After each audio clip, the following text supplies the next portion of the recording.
Today, I'm going to be talking to a former guest. In fact, the most popular episode that I've released on the podcast. I'm going to have a great guest on to talk about thought leadership, authority building, and having a distinct brand voice.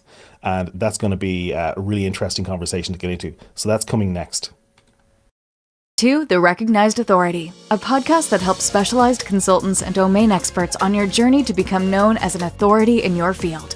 Here is your host, Alastair McDermott. And just before I get right into the conversation, I want to mention that I have been sending email to my regular email list.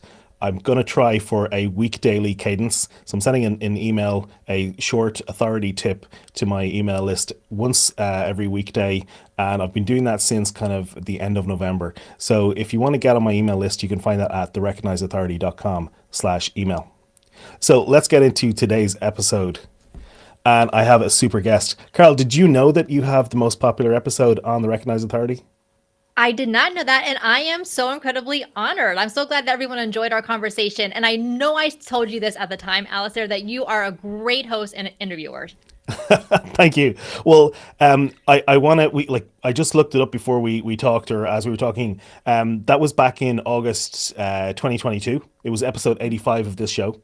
And we talked about creating a signature talk.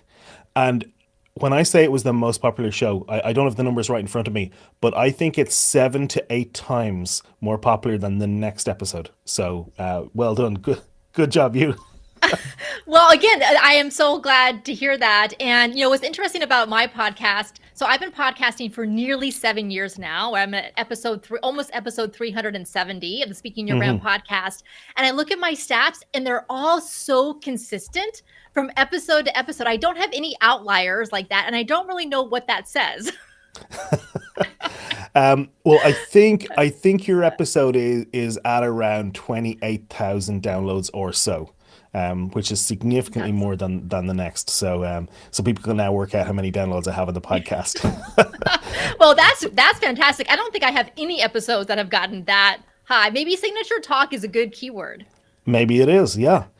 So, okay, well, today I'm sure we're going to wrap back into that. And so I know, like, one of the things I want to talk to you about is building authority, which is the basis of this show. The show is called The Recognized Authority. And then I think about building authority. I also think about the topic of thought leadership. And I'm really interested in talking to people like you who are experts in this space about how you think about thought leadership and building authority, and how you, like, is there a distinction between those? Yeah, so authority and thought leadership definitely go hand in hand. If you think about, I want to find someone who's an authority in a particular topic. A lot of times those people are also going to be thought leaders because, again, by the time you get to authority status, you're very well versed in your field. You have a lot of experience. You've probably gotten to the point where you have a unique perspective, a unique angle on your particular topic. Now, that being said, there are definitely some people out there who are authorities. They're experts in what they do, but they haven't yet made the transition into being a thought leader. And we can talk about what that distinction is and what that transition looks like, if you like. Yeah, absolutely. Because like I think of an expert, and a lot of the people who I talk to and work with, I use the label invisible expert because they're really great at what they do, but they have no visibility in kind of like the wider marketplace. In fact, I like to think that they're wearing the cloak of invisibility from the Harry Potter movies. So they're really great at what they do, but nobody really knows about them. And there's that horrible phrase like best kept secret, when you're running a business, you don't want to be the best kept secret. You want people to know about you. You want to have visibility and recognition, which is in the name of the podcast. That's why I was thinking about that. And so thought leadership for me is about leading thoughts, and that's why I chose the Recognized Authority as opposed to thought leadership or some kind of the thought leader, some sort of variation on that as a brand for this, because I was thinking about the recognition part as being very important, because I kind of come from that marketing background where the recognition is important, but I think the leadership part is really interesting. So can you tell me like how do you think about those different things, like from expert versus authority? Like, are those synonyms or is there something different there? I definitely see expert and authority. Again, they can go hand in hand, but they definitely can be different. So, an expert to me is someone who knows a lot about their topic, the work that they do, their career, their business, the industry. And you definitely want to be an expert in the work that you're doing for your clients because they expect you to have that expertise and to help them with whatever you're helping them with. As you said, an authority is someone who is now recognized for their expertise. So, when someone asks someone else, I need help with this, then hopefully your name comes to mind because you've done all that visibility work, like Alastair helps you with on his podcast. But then, like, thought leadership is the next stage. And thought leadership is different for me from an expert because as an expert, you have the answers. And again, clients come to you because you have the answers to help them with whatever they need help with. As a thought leader, though, it's not just about having the answers, it's about asking bigger questions of your audience, getting them to think in a different way about that particular topic that you're presenting on. They may be familiar with that topic, but have they thought about it in a new way? Do you have a counterintuitive take on it? Everyone says X, but you've actually seen that Y is really the case in a lot of ways, and Y can get you unstuck from where you at, or Y can help your industry or your community or even society as a whole advance in a positive way. So that's where thought leadership comes in. And it's a little bit of a misnomer because I know we think a lot about thoughts as in, say, academics or people who write books are thought leaders. But to me, the best thought leaders present these bigger questions, but then also share with the audience what's a call to action? How can they apply what they've heard and actually take action related to it? Okay, there's multiple things I want to dig into from what you've just said. I think one of the biggest ones is the counterintuitive part. It can sometimes be difficult because I know people think about being polarizing and needing to stand out and be more distinct. Do we have to look for something that's counterintuitive? Is that essential in the process? So counterintuitive does not necessarily mean controversial. It could be controversial, but it doesn't have to be. So let me give you an example. I had a client that I worked with last fall. She was on the podcast in December, and she runs a bookkeeping agency. So she has hundreds of clients that her bookkeepers work with, and she's been in business for 10 years. So we were working together on her talk, which she's doing for lead generation to attract more clients. So she was explaining to me about her process, how they work with their clients, and kind of her take on it that's different than regular bookkeepers. She talked about how most business owners don't actually spend enough money in their business. They're especially women entrepreneurs, they're so afraid to spend money because they want to save, save, save, which is understandable, but they end up short shrifting their business from growth because they're afraid to spend. So that's a counterintuitive take, especially coming from a bookkeeper. It's not controversial in the sense that it's not political, but it definitely gets the audience to pay attention like, wow, maybe I'm not spending enough in my business or spending in the right way in my business. Yeah, I see what you mean. So that sounds, and I know David C. Baker has he has a concept. I think calls it "drop and give me 20," which is come up with 20 ideas that people don't automatically know in your industry that they wouldn't like that they would find interesting or new. And like if you get, I think 20 is a bit extreme, but if you get to 20, you're definitely I think at that stage you could say you're definitely a thought leader. Um, okay, so to get to this thought leadership position, to be seen as a thought leader, what do you think people who are experts have to do? They have to be willing to get out of what I call the expert trap, which is teaching and training to your audience. And again, as experts, we love to share everything that we know and everything that we do because we're excited about it. We want the audience to learn. We come from a very sincere and genuine place that we want to teach them in training, the 5 best tips and tactics and techniques they can use to get from A to Z. And yes, you need a little bit of that because audiences want something tangible. But again, it's about asking these bigger questions, giving them those insights that they haven't thought of before. And the other essential part of thought leadership is your own personal journey and experiences that you've had. What are those hard-won life lessons? And I know, Alastair, you're a big proponent of this. What are those real insights that you've learned through your business, your career, your life that has caused you to see things in a certain way, either a paradigm shift or change the mental model of the way that you see things. Share those with the audience, because now you're no longer a commodity speaker. So you're sharing the same tips that everyone else can find. And at this point, ChatGPT, as I like to say, is the ultimate expert. It knows everything. Instead, what are those human experiences and lessons that you can share with your audiences? Yeah, and maybe we'll get into that a little bit, the whole AI situation a little bit later. But let's keep going because I think this is really interesting, and in fact, it is what you said earlier. It's counterintuitive that we should stop teaching and training. Can you just dig into this a bit more for me? Because I'm Yeah. fascinated by this idea. Okay, so let me give you a couple of scenarios. So first, you know, everyone watching and listening has been to conferences, I'm sure, before, either in-person conferences and definitely online summits and things like that. So think about sitting in the audience at those conference sessions, information upon information upon information. It gets to be really overwhelming. You have all these notes, you have great intentions about going and applying everything that you've learned. And most of the time, it doesn't happen because a 30-minute or 45-minute conference session is not a learning environment. It is a way for the audience to understand, oh, maybe there's something I can do with this, or this is a great idea. Let me go further on this later. And then they come work with you, or they take your online course, or they start listening to your podcast. That's where more of the learning comes. You, as the speaker, again, as the leader in the room, as the thought leader, you're there to provoke curiosity and then get them into the appropriate learning environment. When you're just dumping a whole bunch of information at them, you're actually doing them a disservice rather than provoking their curiosity and getting them to understand what else is possible for them.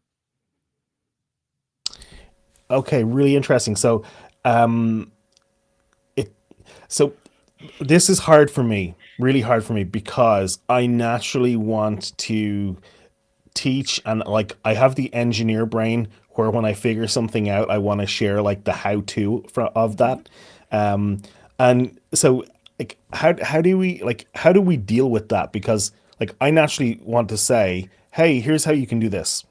How do I fight that and turn that into something more productive in creating thought leadership? So again, you still want to give your audience some tangible things that they can do, but probably a lot less content in that section than you normally would. So let me give you another example. I spoke at MACON, which is a marketing AI conference last summer. And my presentation, this was a conference breakout session. My presentation was called How to Maintain Your Brand Voice Using AI Tools like ChatGPT. So we all love, what ChatGPT can do for us, but it's very generic in the voice that it comes back with. And this was back, I did this presentation back in July 2023, so that more tools have come out since then. But in my talk, I knew that giving them just a whole bunch of training content, again, was going to be too much for them. So instead, I created a framework called the Brand Voice Canvas. And I said, these are the 4 elements to think about when you're using AI tools like ChatGPT. Make sure to understand your mission, what your area of experience is, your methodology, so your own frameworks and processes, and then your experiences. Make sure it understands that, and then you're going to get a better output. And then I gave them examples. So I didn't teach them how to use ChatGPT. I didn't teach them like the history of brand voice, which that would be kind of fun because I'm a history person. But instead, I said, like, use this framework. That was my thought leadership. I created this framework. Now use this as your guide going forward. So that's a way. It was still very practicable, tangible information. But again, it wasn't a 45-minute session all about like, let's I don't know, like here's 15 things to think about and all these different AI tools that you could use. Does that make sense? Is that helpful? Yeah, it is. I'm still trying to wrap my head around this concept though of like how do I think how would I use this if I want to deploy this strategy. Uh-huh. How do I think about the type of content? Like let's say I'm doing a webinar or a solo podcast or a YouTube video or something like that. Um, can you tell me like because I'm looking for are there any rules or guidelines around how I should think about the content to put in there? Okay, so give me a topic, maybe a solo episode that you have on your mind that you want to do. Right. Let's say I'm going to do something about creating a content strategy. So somebody wants to create a content strategy for their expertise-based business, and so I have several presentations and things around that, talking about the different types of content and how to approach the strategy. Okay, so then my first question to you, Alastair, to think about is, where do people go wrong when creating their content strategy? Right. So present that, like, so what does the audience want? They want to create a great content strategy that positions them as a recognized authority. So they get visibility. Okay. So that's what they want. What gets in the way? Right. And so I think about, okay, procrastination, self doubt. Maybe they don't know what to do. Maybe they tried things in the past or using the wrong channels, whatever it happens to be. And then where do people go wrong when developing their content strategy? So now you're kind of setting up that for them. Then give them some of those how to's, like pick your best channel based on this criteria. Do this, share some examples from how you do your content strategy, and then wrap up with, okay, when you do these things, expect to see results in 3 months or 6 months or whatever it happens to be. And so then, so that the content, the teaching and training is still in there, but you're helping them see maybe where they are, where they get stuck, and what's possible for them. Right. So what I think, so how I think I'm understanding that is you're putting more framing around the content than possibly I would, and I would have in the past, where I think that maybe I dive in deep a little bit too soon into the kind of the how to of the content. I think that's what that sounds like to me. Please correct me if I'm wrong here. But yeah, so what we're talking about is framing, and maybe even like setting the scene for the importance of the content. And I'm not talking about the content strategy. I'm just talking about the content in general. Whatever we're going to be delivering, that education type content. So it's putting more framing around it and putting it more in context, right? Correct. So like, why should the audience care about this particular topic? How does what's in it for them? How does it impact them? Where do they get stuck? But then also, kind of thinking about what is it going to do for them? Like, what's that aspirational thing that they want for themselves? And that's where, like, as teachers and trainers, we do just jump right into the main content, the how-tos. But we Hmm. have to remember, like, people have so many choices now of what to listen to and what to watch. We do kind of have to sell them on why this matters to them before we get into the main part of it. Yeah, yeah. The why this matters, and I think that there's a tendency, particularly, I mean, a lot of the experts who I talk to, many of them are former engineers or have that kind of engineer mindset, and like I think that sometimes like we jump to this is obvious and intuitive, and so we don't even need to explain why it's important. Yeah. So for example, like it's already but and it may be intuitive and obvious to people, but it's also, and now I'm getting more specific by this, it's also a lot of work. And so maybe spelling out the advantages of being able to charge premium fees, being able to get a lot more inbound inquiries, work with better clients, spelling out some of those advantages, and talking about why it matters, that's important. So yeah, I think I'm on page with you there. So okay, right. So now let's bring in the distinct brand voice into this mix. Can you talk a little bit more about how you think about that? Yeah. So when ChatGPT initially came out way back at the end of 2022 now, so over a year ago, because I have a background in technology, I had started two software companies years ago, but I kind of left the tech scene about 10 years ago. But once a techie, always a techie. And so when ChatGPT came out, I was all over it, started working on some AI apps for speaking your brand. And then, like everyone, put in stuff like, write this blog post for me, write the sales email for me, and we get stuff back, and it's like, it's a little generic, like, everyone. And then I was like, well, this is, initially it's like, wow, this is going to be great. And then I thought, well, but we're all going to sound the same, right? All of us, right? Our blog posts are going to sound the same. The emails all say, take your business to the next level. Like, this is clearly not the solution. So, okay, how can we better how can we get better results to truly streamline what we want, save time, but also get more creative and use AI as a collaborative partner. So that's where I thought, okay, well, we need to make sure our brand voice is part of it, a part of all the content that we're creating, because that's what we do anyways. When we're sitting down writing content, our brand voice comes out. But when ChatGPT writes it, it doesn't know what to do. It's using its own brand voice. And so I said, okay, why, how can we make sure that brand voice is part of it, and why is brand voice so important? Because Alastair, you mentioned that you send out these tips every day, every weekday to your email list. Well, people want to get those emails from you because of all the experience and lessons and things that you've learned over the years to help them. They could go to ChatGPT and ask ChatGPT for a content strategy or how to be an expert or how to get visibility. And ChatGPT is going to give them stuff, but they want to hear it from you, just like people want to hear it from me. That's the brand voice. And so that's why having a distinct brand voice is so important as a thought leader, because it sets you apart from the experts, human experts or AI experts. And just to add to that, I know for sure that ChatGPT could never ever write like I do, because I've tried to get it to write like me. And I've created my own custom GPTs, which are these little like custom bots where you can add your own content in and then set it based on all of the stuff I've given, write like Alistair would, and it's still not able, even with that. So yeah, the other thing, and maybe we're going a bit off topic, but I think that the other thing about actually writing, on a daily basis about the topic, and some of these have been quite short, but some of them have been, fairly substantial, 400 or 500 words, every day for a week, and you've got like a chapter of a book maybe, so, but one of the things about writing is it develops the pathways in your thinking, in your brain about your topic. And writing is a form of teaching, I guess, and it actually helps you to understand the topic better. So I think that apart from the costs involved, there are actually benefits involved in having to write on a regular basis as well. So I would throw that in the mix. But I completely agree with you.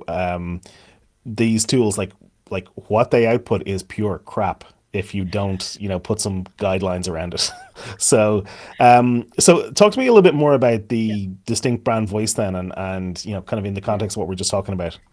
Yeah. Okay. So a couple of examples. So the one thing that I did a year ago was I took all of my podcast transcripts of my solo episodes, video training transcripts, and email newsletters, and I created my own fine-tuned ChatGPT based on the OpenAI API. So I fed it like, several hundred documents. So I could ask it question. I called it Chat SYB, and it would do a better job of writing more like how I sound and how I write, because it had all of that content from the podcast and so on. So that it is possible to get it closer than just using regular ChatGPT, even because you need kind of hundreds of documents to feed it at a time. And then it does all its neural network, associations and all that. But then the second thing is I mentioned earlier about this brand voice canvas framework that I had created. And so the 4 elements are mission, expertise, methodology, and experiences, which stand for meme, like those funny memes, like what's your meme. And so I'm working on a book right now about brand voice and AI. So I was using ChatGPT a few months ago to help me kind of think of some different chapters for it. And it did, like it does, whole bunch of, 8 chapters of the book based on the topic that I gave it. And the chapters were good. Like, okay, these are interesting. But then I stop and look at it. I'm like, but my mission's not in there. Like the importance of women's voices, right? Being represented in all our different industries and areas of like that's not in this chapter outline. Certainly my experiences aren't in there. My own frameworks and methodology aren't in there. So then I could feed it back my brand voice canvas. And I said, okay, now look at this. Now revise these suggested chapter outlines and give me more of what I would talk about. So then it did that. Now I'm still going to go do the writing, to your point, because writing helps to facilitate the thinking. But that's an example of being able to use AI in a way that's giving you closer of what you want.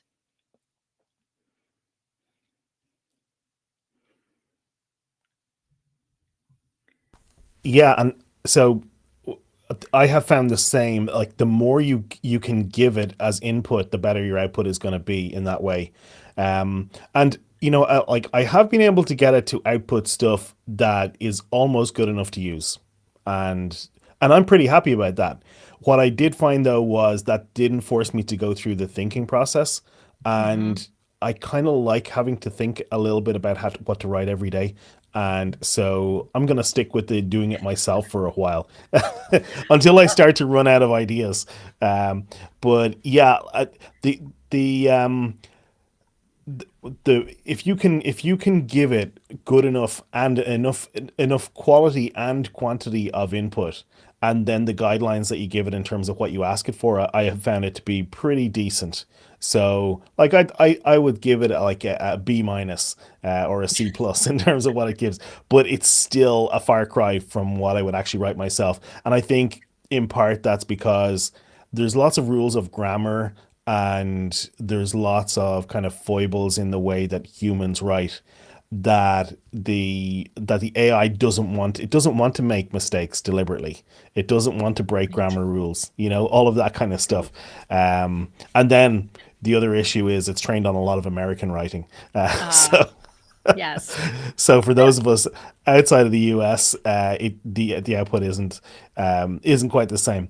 Okay, so is there anything else around this topic of creating a distinct brand voice, apart from the this AI specifically? Is there anything Mhm. else I need to think about if I am trying to set myself apart as a thought leader with what I'm writing? Mhm. Have you any other rules or Yeah. guidelines for me? Well, we talked about the importance of storytelling, sharing those Mm. experiences, stories, lessons that you have, because again, your audience is going to relate to that and connect with you on that. The other thing I would say is that the more like you clearly like to write and it helps you develop your thoughts.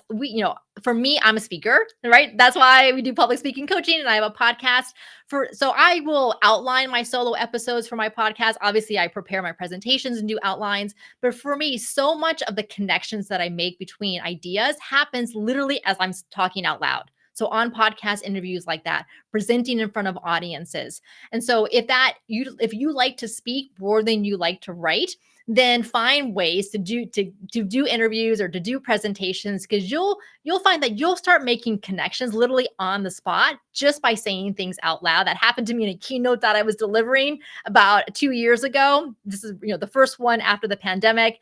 And I was standing there delivering my pre-planned, content, not memorized, but pre-planned.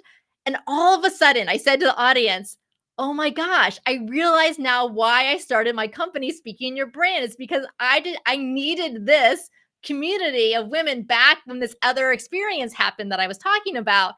And I literally hadn't put those two together, even though it seemed so obvious now in hindsight. So those are the kind of things that happen to you the more that you're talking with audiences, or for you, like Alistair said, the more that you're writing content, but writing not just for yourself. So journaling is fine for yourself, but writing for an audience that you're sending to.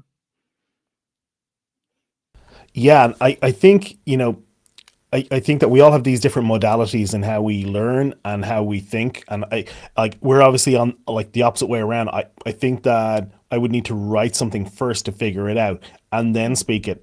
So that's interesting. I think that's just a different modality in terms of learning. Mhm. Okay, so Yeah. let's wrap this back round. So we're thinking about, so from the point of view or the context of somebody who is an invisible expert, is how I would view it, and they want to get more of that visibility. They want to set themselves as a thought leader. Where would you advise them to start? Well, I would have them. Well, let's assume that it's in some type of speaking realm, right? It's obviously they love to write. Finding outlets to write articles on, or LinkedIn, things like that would be great. If you think about speaking, so podcast interviews for sure. Find podcasts that would be a good fit for you to go on as a guest. Find those local groups and events. You know, because I think a lot of people kind of don't really think so much about their local community unless say they're already involved in a chamber of commerce or some type of business group. But really, your local community is a great way to get known as a speaker. And then you may think, well, I have my sight set on this big conference that's in another state. So why is being known in my local community going to make a difference? Well, number one, you're building your confidence by going out there and speaking a lot. Number two, you're testing your material to see what resonates with your audiences. But number three, Almost all of the speaking engagements I've gotten in my career over the past 20 years have been from events I've spoken at. So other speakers who know other event organizers who've been sitting in the audience and have seen me speak and invited me to other speaking engagements. So that happens in your local community or in your metro area. And then you just start expanding out from there. Yeah, and so I'm lucky and unlucky in that I live in a very rural part of the world. And I live in the west coast of Ireland, and it's very beautiful here, but we don't have a lot of big cities or anything nearby. But in my local town, I have thought about, joining the local Toastmasters and things like that, just to get a bit more experience of, like, I do a lot of podcasting, obviously, and we're recording this live. So hello to everybody who's watching live. I know Jerry Parran left a message saying he's enjoyed what he's learned so far. Thank you, Jerry. But I think that, for me, doing things like that is a great way to get out and network. And I'm an introvert, so I don't like putting myself out to these situations all that much. But yeah, I would agree with that. And for me, like, part of it is reading and writing, and I really do find that writing helps me learn, and then talking to people like you. Like, we're like, this is the great thing about having a podcast, and you've got, more than double the number of episodes that I have. You know what I'm talking about. Like, these are almost like free coaching sessions that we get with all these experts. So Yes, absolutely. it's great. It's great to pick people's brains on these topics. All right. Is there anything that I didn't ask you that you think that we should discuss about this concept of becoming a thought leader, about being seen as a thought leader, maybe the types of content that we're creating or anything like that? Yeah, I think we've done a really great job of, the different examples and different ways of approaching it. We talked about your example with an episode about content strategy. I will say one thing. You mentioned that you're an introvert. I'm also an introvert, which surprises a lot of people. I would say there's a lot of public speakers who are introverts. And actually, becoming a speaker was a hack for me back early in my career because I don't like going to networking events. I'm kind of shy. I don't like breaking the ice with people. So I figured if I'm a speaker, people would come up to me and say hi or ask me about my topic or talk to me afterwards. So that was my way to kind of get around my introversion. So for those of you listening and watching, if you feel like you're an introvert, it still means you can be a public speaker. It actually still means you can be a great public speaker, because I feel like it's, as an introvert, I'm a very observant about the audience and the environment. And so I feel like it's a different way to connect with the audience. Extroverts have their own strengths in that, but introverts do as well. Yeah, I'd agree with that. And what I find is, well, I think I was 15 or 16 when I bought a book on how to make small talk. So, like, you could understand, like, how do I have the conversations with these people who don't really want to have a conversation? And I did. So,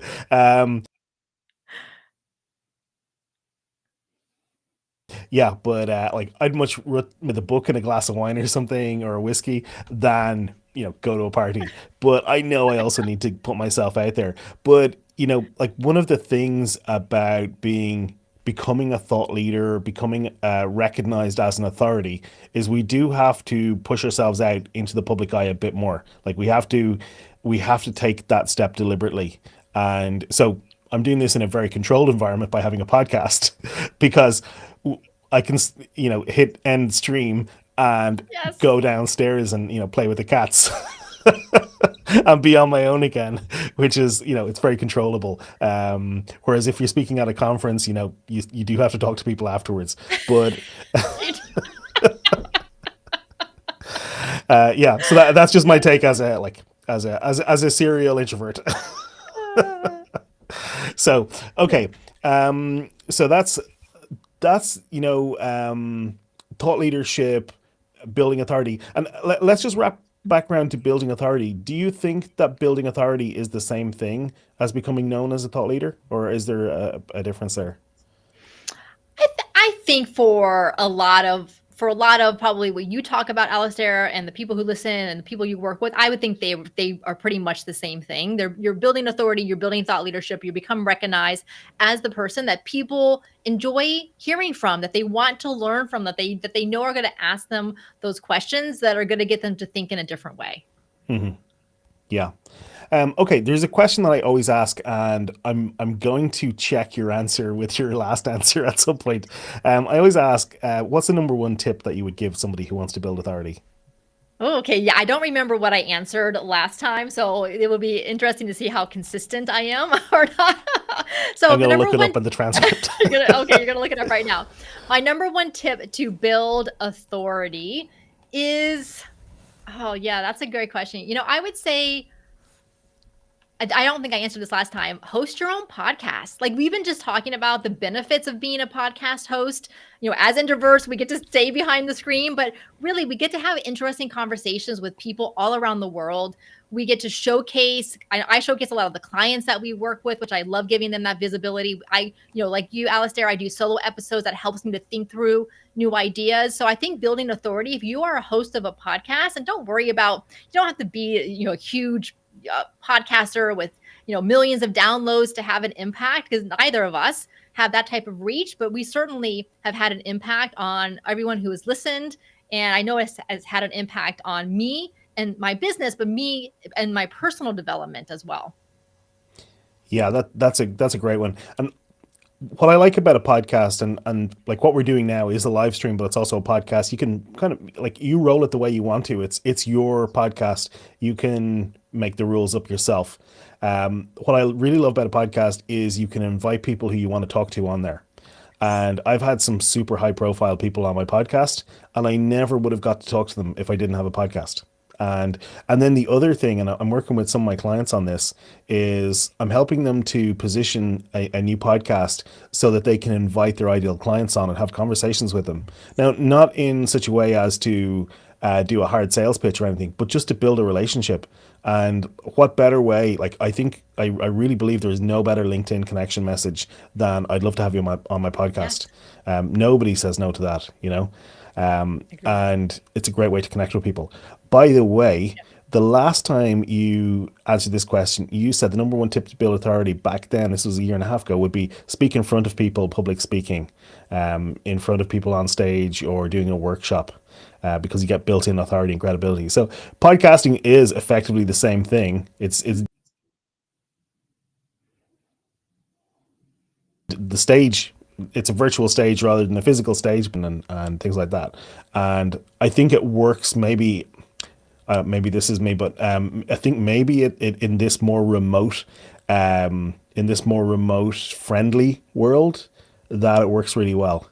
Just because we're doing a lot more remote calls now than we used to, so Mhm. I find that interesting as well. Carl, this has been really interesting. Last time I asked you, was there a business failure or mistake that you could tell us about? Is there anything that you can tell us about that you learned from? Oh, okay. So I answered this one last time. I'm trying to think of what the what the answer was. What? Okay. So what was it? What's a business mistake or failure? I mean, I probably have little ones all of the time. Let's see.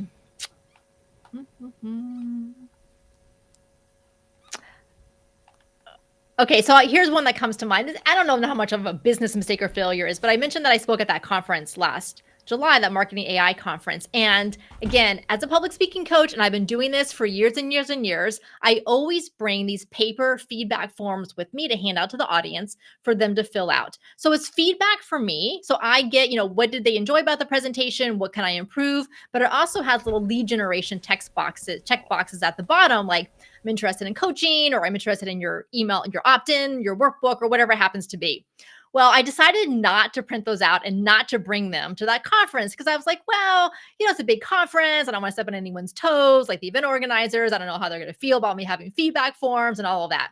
Well, as soon as I got there, and I was like, darn it, I should have just done it. I overrode the thing that I always do. And I regret that I didn't do it, just because the feedback would have been helpful to me, because it's so hard to get feedback from the conference afterwards as a speaker. But then the other thing is that I'm sure there are people who I would love to have connected more with that just didn't get an opportunity to, because I didn't get those feedback forms back. So that's something that I regret having done, or having not done. Yeah, and I think that's overruling your natural instinct. And I think in these situations, that's something where you could have printed them anyway and brought them with you and then just checked in with the organizer. But Yes. yeah, hindsight is wonderful. Right. Yes. But it happens to the best of us, right? Yeah, yeah. Yeah, absolutely. Now, one other question that I always ask is about business books, and you told me beforehand that you do have a new business book that you want to talk about. Is there a so the Yeah. question I normally ask is there a business book or other resource that's been important for you? So, what do you got for me? Yeah, so I read a lot of books, a lot of nonfiction as well as fiction. And so there's one that I read just a few months ago, and it's by a woman who is has been in the artificial intelligence space for decades, 20 plus years with Stanford University, so very high up, very prominent. She's one of the pioneers in AI vision. So you know how ChatGPT now can look at something that you upload, like an image or something you've written. Well, she and her team are responsible for that capability. She wrote a book that came out in November, which is kind of part memoir, like shaped as a memoir, but also a lot about AI and this AI vision work that she did. Is called The Worlds I See: Curiosity, Exploration, and Discovery at the Dawn of AI. And her name is Fifi Lee. So FEI-FEI. Then her last name is Lee Li, called The Worlds I See. Really well written. Very cool. I will share the link to that. And yeah, Dr. Fifi Lee. Wow, interesting. Okay, so that is something that I haven't had any kind of AI book recommendation before on the podcast. So that's cool. Um, all right, and what about fiction? What's your kind of your way of chilling out? Yeah, so of course I'm always trying to find some TV show to watch online. And so right now I'm watching Outlander on Netflix. It's actually from about 10 years ago. There's 7 seasons of it. It just popped up on my Netflix queue a few weeks ago. And so it's based in Scotland, so kind of in your side of the world, Alastair. And it's kind of like a time travel type of thing. And so it has a strong, female protagonist, and I love historical fiction. So it's a really good show. Yeah, and by the way, so I'm from Ireland and I live in Ireland, but I do have a Scottish first name. Alastair is more traditionally a Scottish name. So yeah, very cool, interesting one.